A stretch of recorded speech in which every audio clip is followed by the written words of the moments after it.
Photography. Construction. Nitong Toy Screen. Architects.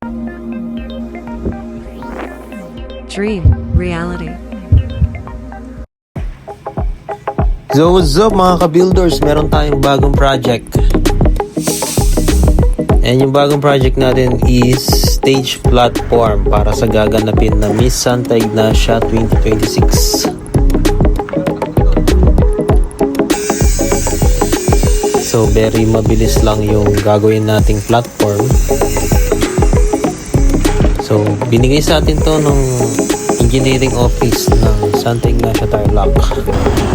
So kailangan natin itong ma-deliver before ganapin yung Miss Santa Ignacia 2026. So meron namang binigay silang plano kaya medyo madali na lang yung pag-assemble nito. And dito natin siya ginawa sa hardware.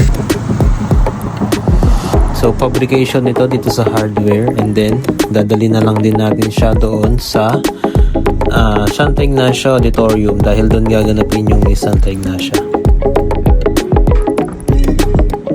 So mga 2 days din na nag-OT na yung mga tao natin para matapos to, and ito dineliver na natin siya dito sa auditorium. So medyo challenging siya dahil hindi siya kasya doon sa pinto. So ginawan pa natin siya ng paraan para magkasya doon sa pinto. And medyo mabigat din siya kaya kailangan natin ng medyo maraming manpower para ibuhat siya. Ayan, so nilagay na natin siya, installation. So pumunta rin dito yung Vice Mayor ng Santa Ignacia para i-check yung layout.